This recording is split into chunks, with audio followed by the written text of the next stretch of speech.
E aí, pessoal, tudo bem? Está começando o primeiro episódio do Sessão Psicologia. Eu sou a Carolina, eu sou psicóloga e eu vou apresentar esse podcast junto com meu amigo Kaique. Olá, pessoal, tudo bem? Como a Carol falou, hoje será o nosso primeiro episódio do nosso podcast. Eu me chamo Kaique, tanto eu quanto a Carol somos formados em psicologia, inclusive estudamos juntos e idealizamos esse podcast aqui com a ideia de ser uma coisa mais dinâmica, mais interativa, enfim. E sempre pensando em misturar temas da psicologia com a cultura pop, seja cinema, filmes em geral, séries, músicas, enfim, todo tipo de conteúdo que dê para tirar alguma coisa aí. E a gente vai começar falando do Coringa, um filme muito aclamado pela crítica no ano de 2019, no ano passado, né? E esse filme fez muito sucesso. E a gente vai falar de alguns problemas que foram encarados pelo Coringa, né? O personagem do Arthur Fleck, que ele acaba criando essa persona. A gente vai tentar explorar um pouquinho mais sobre esse personagem. Como a Carol disse, a ideia é entender um pouco sobre o personagem, que é um personagem muito complexo, de um filme muito complexo. E eu acho que a atuação do Joaquin Phoenix ajudou muito nessa complexidade do personagem, dando aí várias camadas para ele, né? Tanto que muitas pessoas já conhecem o Coringa, só que ninguém conhecia o Coringa dessa forma que trouxeram para o cinema, né? Pensando em todas essas questões do filme, uma das primeiras ideias que eu e a Carol pensamos juntos aí foi em relação da negligência à saúde mental do personagem, né?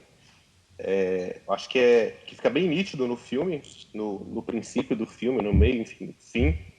Em todos os momentos do filme, dá pra gente entender um pouco sobre essa negligência, né?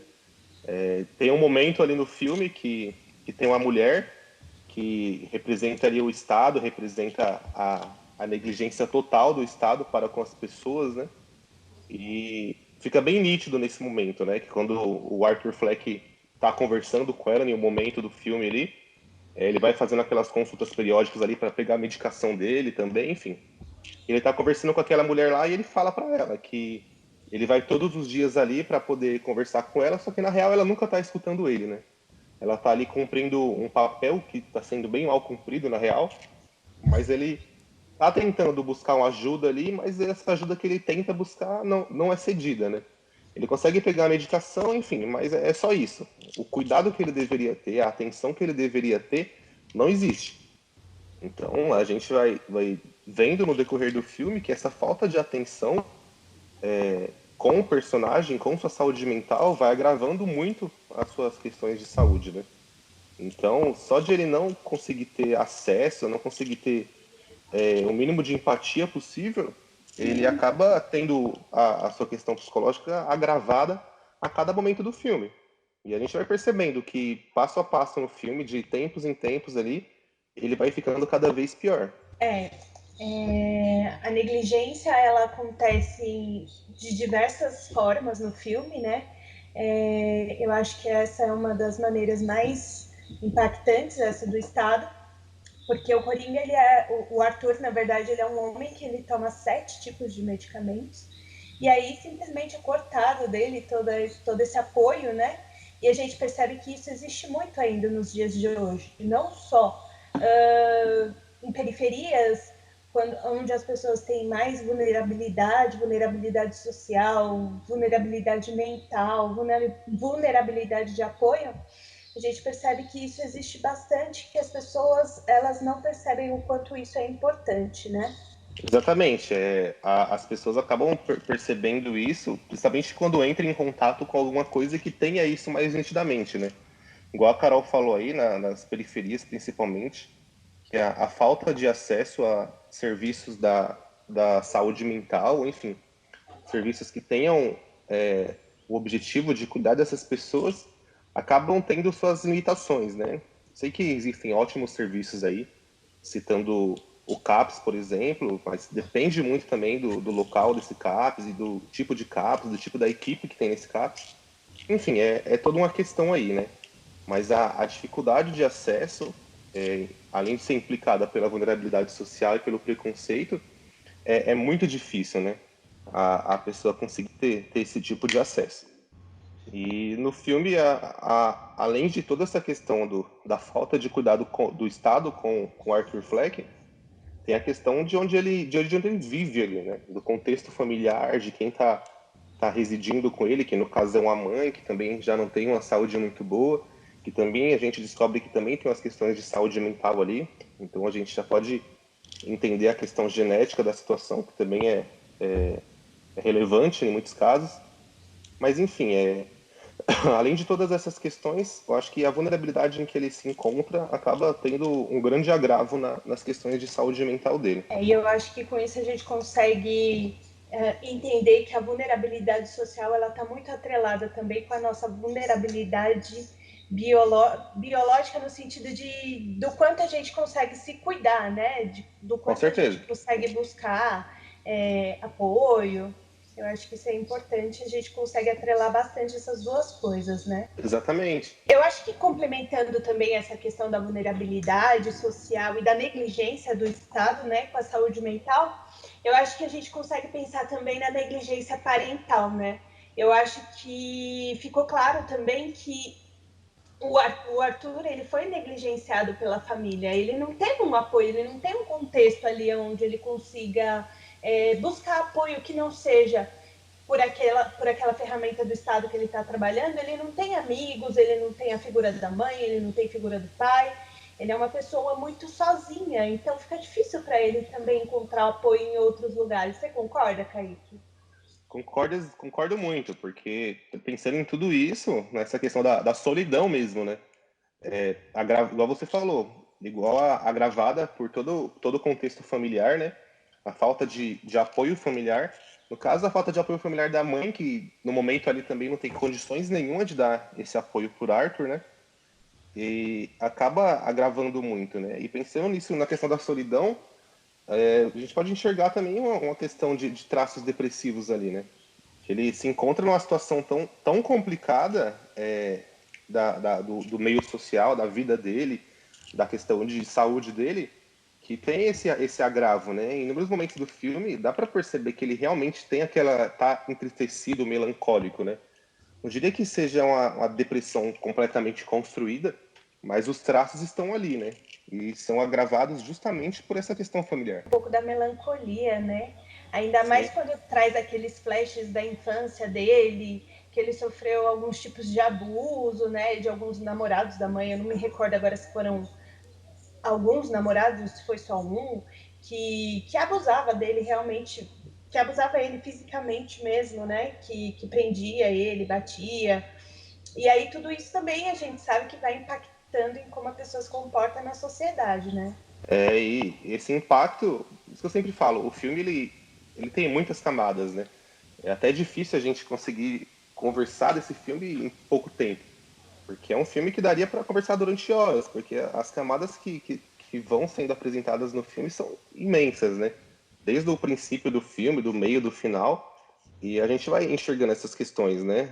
Até pensando, voltando na questão da vulnerabilidade do local onde ele mora ali, tem aquela questão da violência também, além de tudo, né? Além do preconceito, além da vulnerabilidade, além da questão familiar, além da saúde mental, além da negligência do Estado, ainda tem a agressão que ele acaba sofrendo naquele local onde ele mora, né? Tem aquela parte no começo do filme, que ele tá trabalhando ali, ele animador, né? Tá fazendo um trabalho ali com a placa, rodando, enfim.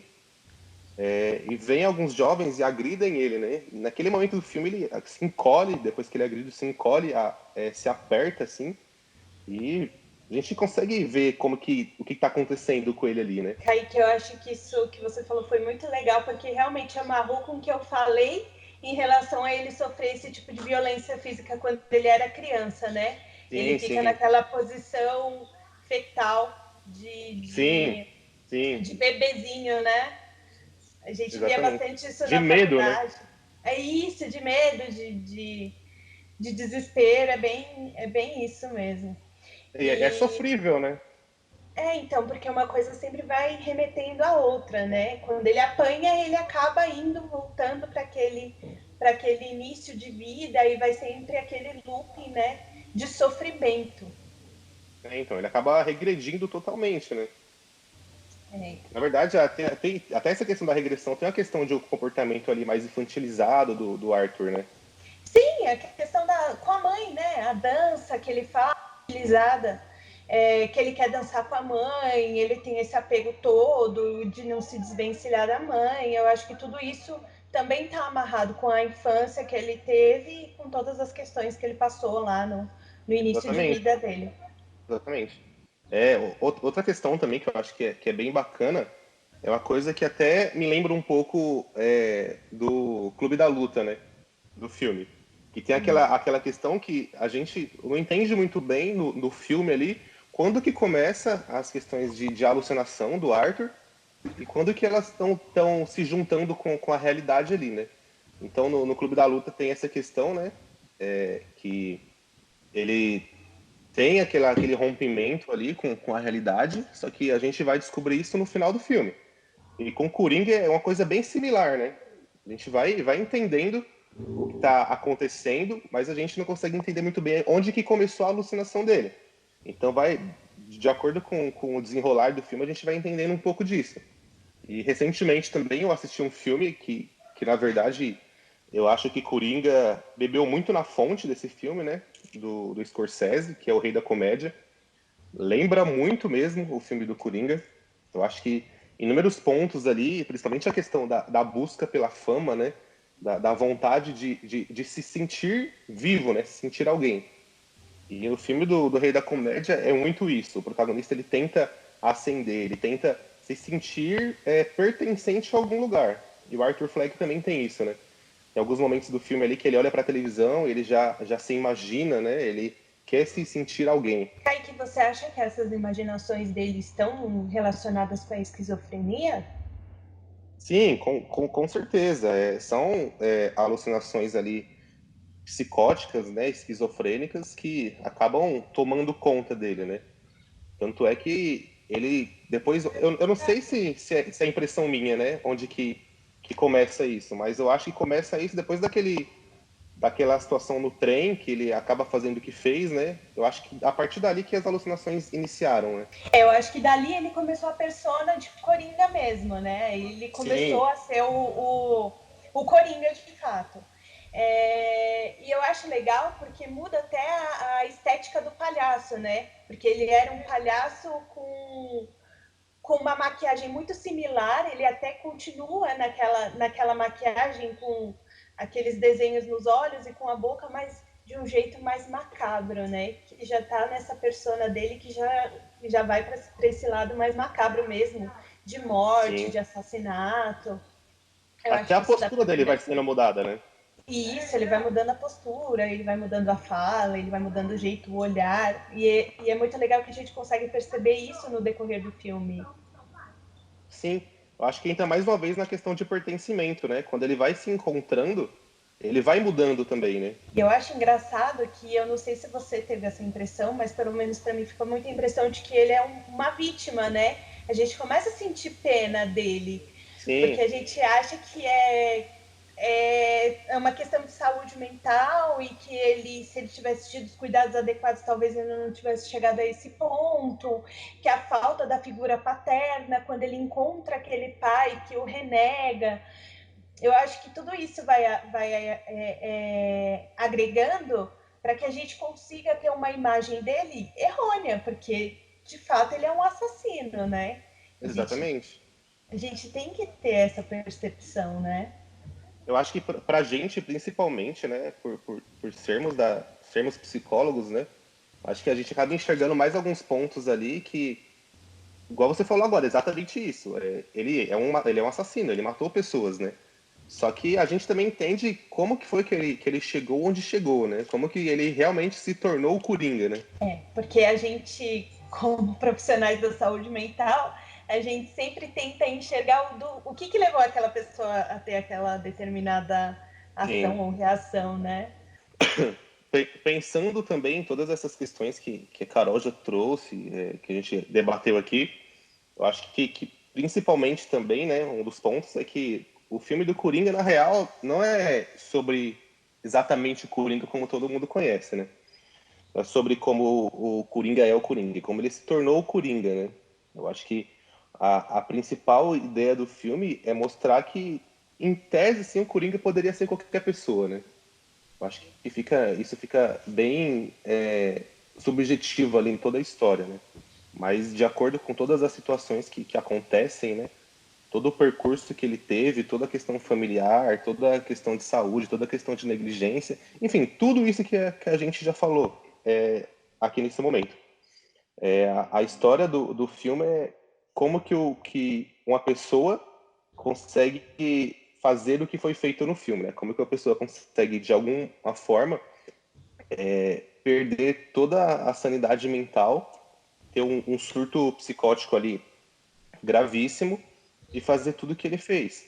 Então, acho que fica muito nítido, pelo menos para mim, não sei o que a Carol acha nessas questões, mas para mim fica muito nítido de que o filme do Coringa tem o nome de Coringa em si, só que de repente poderia ser qualquer outro título, qualquer outra pessoa, qualquer outra situação, para poder chegar onde chegou. Com certeza. A gente escuta muito assim, né? Bom, você gosta tanto de bandido, por que você não leva ele para casa? Cuida você dele, né? Não é bem assim que funciona. A gente sabe que tem todo um contexto por trás. Inclusive, a gente, até mesmo no meu contexto familiar, eu acabo escutando bastante isso, que direitos humanos é só para bandido e tal. Isso já entra também numa questão de Estado, governo, enfim. Mas só para contextualizar de que às vezes uma pessoa ela se torna um assassino, ou ela se torna alguém fora do que é aceito pela sociedade, por conta do contexto geral de vida, de família, de estrutura, de infância, de tudo, né? Então eu acho que é bem isso, gente. Eu acho que a questão de como ele se construiu também está muito relacionada com o contexto social, com como ele foi criado, com as relações que ele tem, o quanto ele se sente inseguro, o quanto ele se sente sozinho, o quanto ele precisa de apoio. E aí tudo isso vai desencadeando naquela revolta que ele tem quando ele descobre quem é o pai dele, e mesmo assim o pai dele o renega, e é o estopim do Coringa que a gente conhece, né? Então, acho que pensando nisso aí, tudo que foi dito, não dá pra gente ignorar toda a história, todo o contexto da pessoa, né? Não é uma coisa tão simples assim que existe apenas de uma forma simples, né? Eu acho que todo o contexto é multifatorial, né? Eu acho que a gente ouviu muito isso durante estudos na faculdade, enfim. As situações que acontecem na vida de uma pessoa não são por um simples motivo, são por vários motivos, né? São por muitos fatores. E o Coringa é isso, né? O Coringa, na real, ele é uma soma de vários fatores que aconteceram durante a vida dele. Tudo que a gente falou aqui são tipo, pontos mais centrais, mas existem muito mais coisas que aconteceram com ele e fizeram com que ele se tornasse o que se tornou. Exatamente. E para finalizar, eu acho que não dá para faltar que ele escreve no caderno que a pior parte de ter uma doença mental é que as pessoas esperam que você se comporte como se não a tivesse, né? Isso está inserido em todos os contextos, com todos os pacientes que a gente teve acesso. Eu acho que todos eles tiveram esse problema. Nós temos esse mesmo problema no nosso cotidiano. As pessoas querem que a gente haja como se a gente não fosse uma coisa que a gente é, ou quer que a gente fique se recalcando ou se retraindo. E isso, eu acho que essa frase ela é muito impactante, ela é muito real, assim, ela está inserida em tudo. Exatamente, eu acho que essa frase meio que resume o filme, né? Eu acho que o Arthur Fleck sofreu tanto ali no decorrer do filme. No começo do filme, até antes de gravar aqui, a gente estava conversando. Naquele momento que ele tá no trem, lá no ônibus, se não me recordo, e ele começa a rir, que tem aquela questão dele de rir muito, né? Gargalhar quando ele fica nervoso, então quando acontece alguma coisa. Ele começa a rir ali, ele já anda com um papelzinho, né, pra se desculpar, né? É E verdade. ele saca aquele papelzinho do bolso, ele tá rindo, aí uma moça, ele tá rindo pra criança, a moça fica irritada, Ele saca o papelzinho do bolso, mostra pra ela, mas mesmo assim ela olha pra ele como se ele fosse o maior monstro do mundo, né? E se a gente parar pra pensar, ele só tava rindo, né? Tá bom que é uma risada meio diferenciada, né? Mas ele só tava rindo. Então, qual é o problema de rir, né? E eu acho que eles acabam demonizando muito ele também, né? Eu acho que essa risada dele, ela é para gerar um incômodo mesmo, sabe? Não só em quem tá assistindo, mas no personagem mesmo ali. Eu acho que é para incomodar mesmo.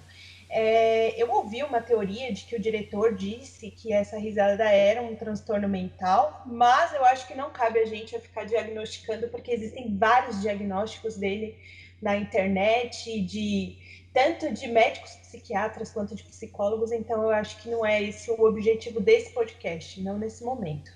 Então, eu acho que é isso, né? Eu acho que a gente conseguiu conversar um pouco aí sobre Coringa. Igual eu falei antes, a gente teve muitas ideias aí. Se a gente fosse conversar tudo que a gente pensou, o podcast ficaria imenso ainda. Então, as ideias principais que achamos mais importantes, a gente acabou trazendo aí. Mas a ideia do podcast é realmente essa: a gente pegar um filme, pegar uma série, pegar algo que seja bacana e conversar sobre isso, pensando em elementos da psicologia, tentando explicar um pouco o que aconteceu, enfim. A ideia é realmente essa. Então eu acho que é isso, pessoal. Espero que vocês tenham gostado aí desse primeiro encontro. Deixem nos comentários aí o que vocês querem que a gente aborde nos próximos encontros, tá? Espero vê-los mais vezes. Então é isso, tchau, tchau.